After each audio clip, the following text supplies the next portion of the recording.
On July 13th, 2022, we are going to be having a supermoon in Capricorn. It's like a full moon, but if you could take that little dial and you could just amp up the volume, yeah, that would be what a supermoon would be. You could just bring the moon closer and make the energy and the excitement much more obvious, much more intense, and probably much more stirring. That's what the supermoon could be like, or any supermoon in general for that matter. So it's really, really important to identify and understand where this full moon is going to be affecting you in your own natal chart and where you need to look. And let me give you the answer. Between 17 degrees and 25 degrees of the cardinal signs. That's where you need to look. The cardinal signs initiate the seasons. They are brilliant starters, self-motivators, and leaders. They could be really, really up in the charts when it comes to matters of authority and matters that require a lot of ownership of your role. And so, if I didn't say this before, the cardinal signs are Aries, Cancer, Libra, Capricorn. So this full moon is in Capricorn. And Capricorn is a very down-to-earth zodiac sign. And it's really a very profound conversation about managing your emotions that may serve you well at this time. Because when you're feeling those emotions, you may be drowned in the feelings. So drowned, it may hard. There's a perfect Okay, there's a perfect imperfection for all of you. So it may be difficult to rise above the fray and get on your bird and gain perspective of the emotions. And not only this, when it comes to not being stuck in whatever scenery on the ground, be it a jail cell, be it a burning at the stake in the town of VFD in a series of unfortunate events. And rising above the fray and feeling free, feeling uplifted, feeling that joyful feeling of being in the clouds. And, well, moving on and having a new beginning. I mean, even though full moons are about endings, they could also be new beginnings as well, if you think about it, because you're closing one chapter of your life and then you're beginning another. So,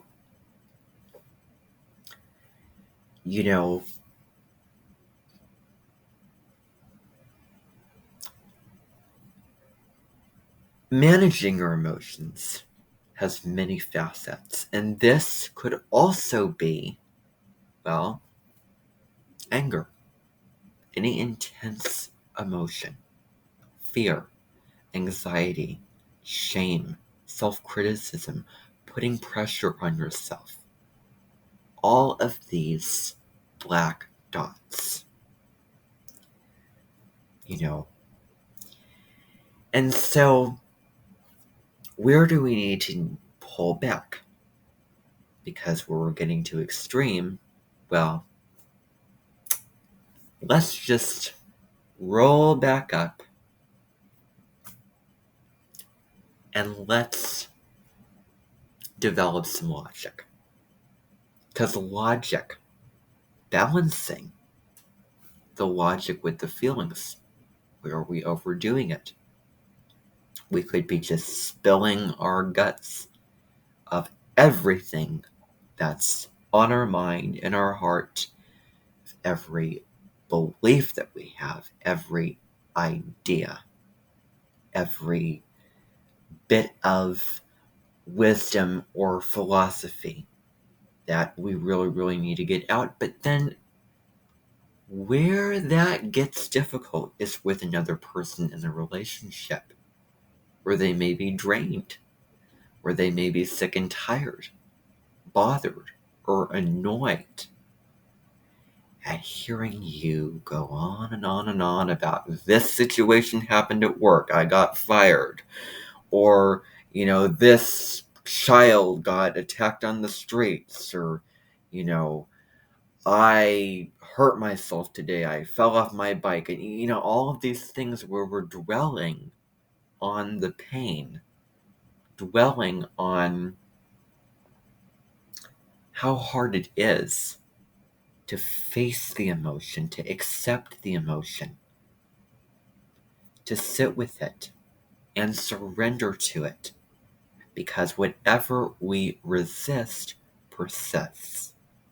And so it's important to do something with caution and then discipline and detachment of breaking bad habit patterns. And I have little shorts that I did on my YouTube channel. If you are having an obsessive compulsion, the key is to do something consciously, preferably speaking, and then know that you've done it. If you have that little urge in your mind that says, oh, go over here, turn on the light, make sure that the faucet isn't running, and yet you've already taken care of all of those matters.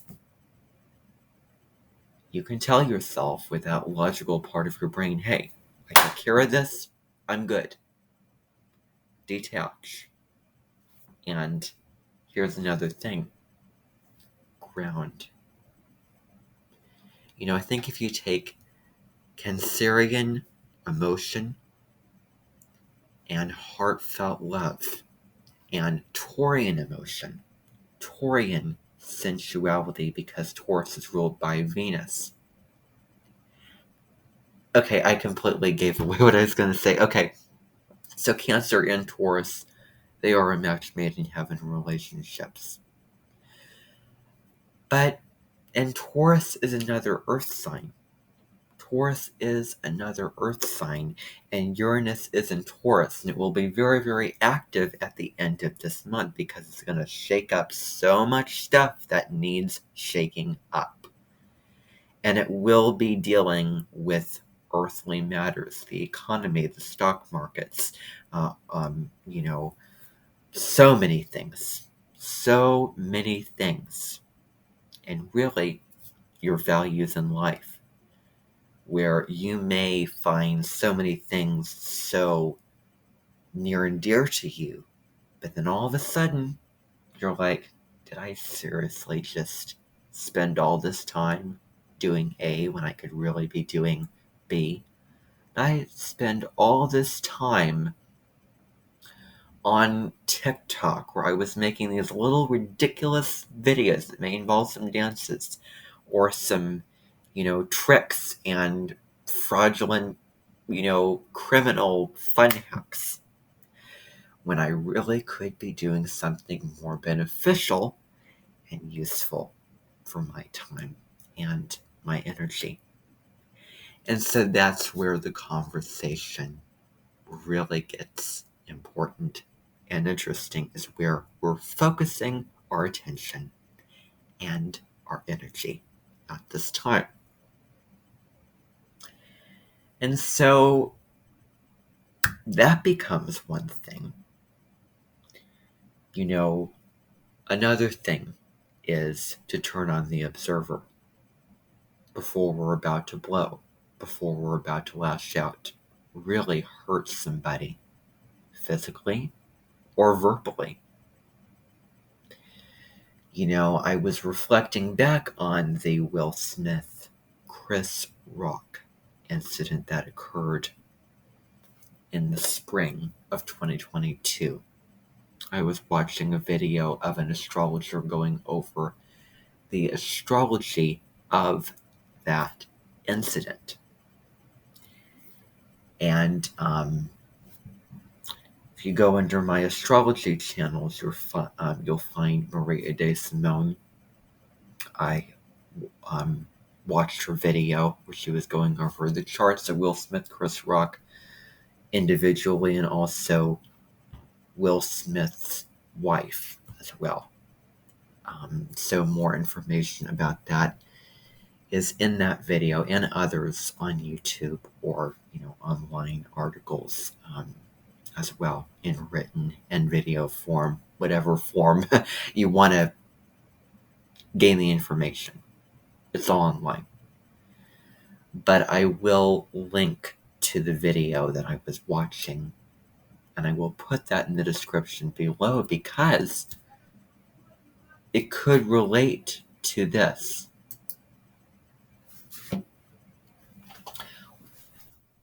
Another thing,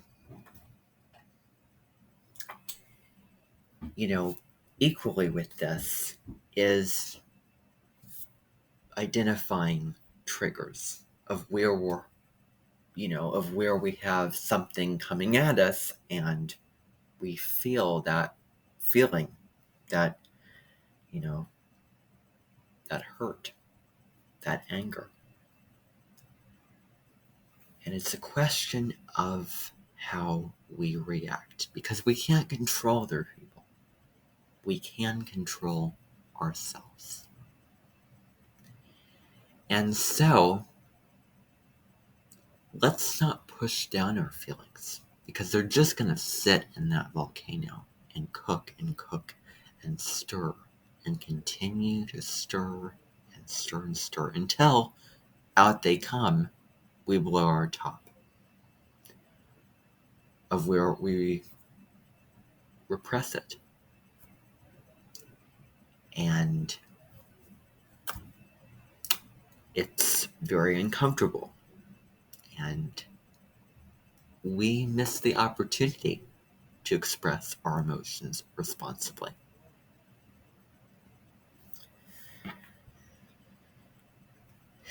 So, Capricorn is really about getting real. What's not working for you? What do I need to organize and change around? Where am I being lazy and not taking action for what I want? Because when are we really truly going to feel like doing the thing that we want or need to get done? Sometimes we just have to get in the car and get our foot on those pedals and sit at that steering wheel and start driving. Just start driving that down the road to your workplace, to the restaurant that you need to go to for a business meeting at Giovanni's, which is like a made-up restaurant from, Darman. So, but for those of you not familiar with Darman, I will put his channel link below, but basically he does videos where his model is, we're not just telling stories, we're changing lives. And so there's films about many, many different scenarios of so many different things, which really, really get into, all of those emotional and human areas. That's all that I'm going to say. There's so many different topics. You can find information down below in the description.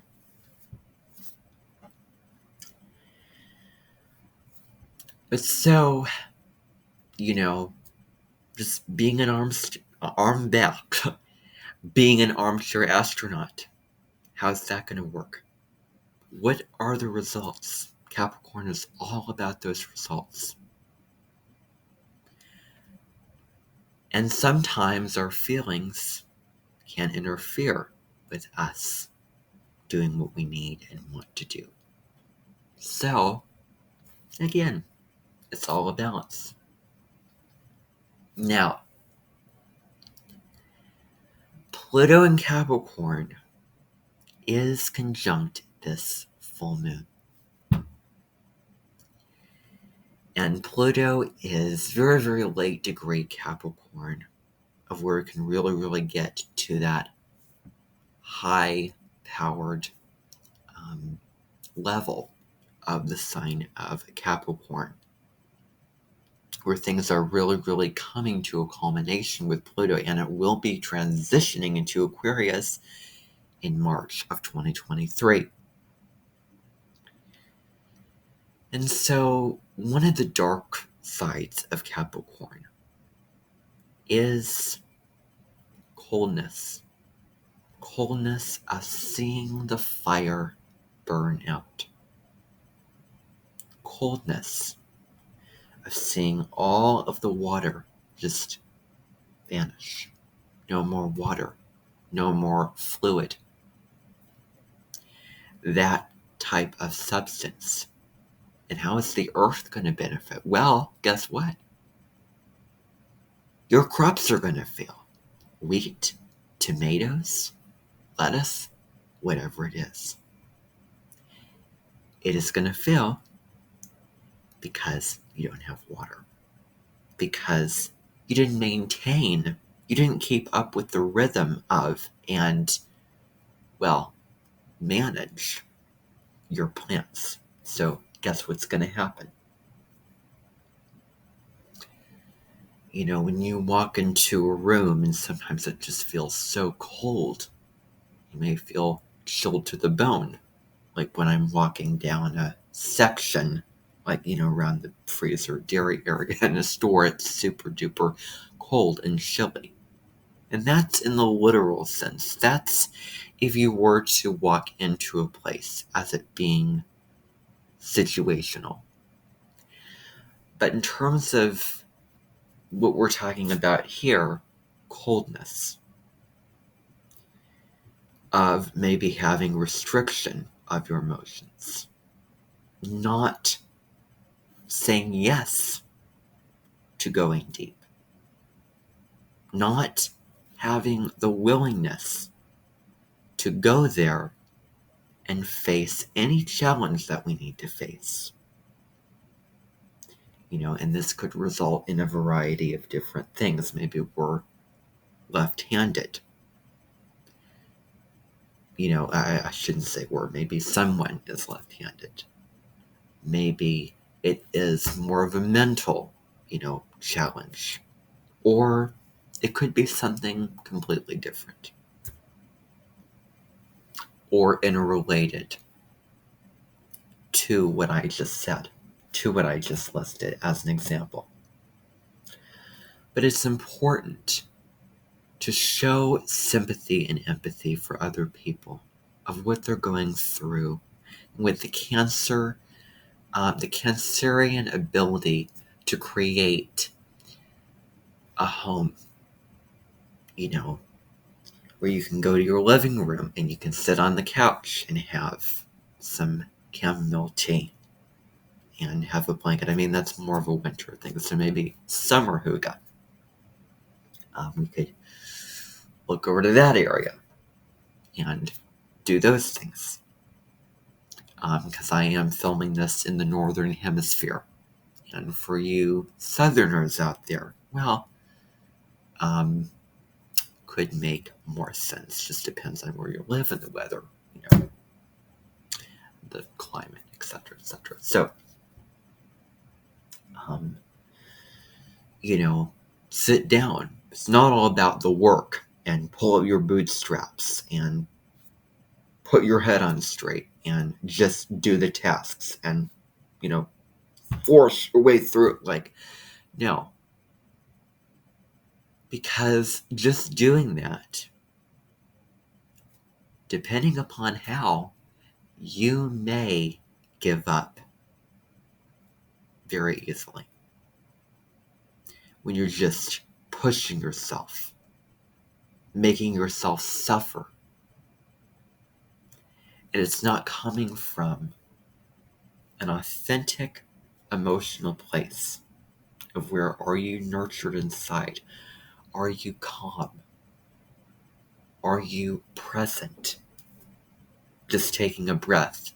I was watching Sonia Choquette, a spiritual teacher, author, who was saying that it's really, really beneficial to take a breath in through the nose and then let out the sound.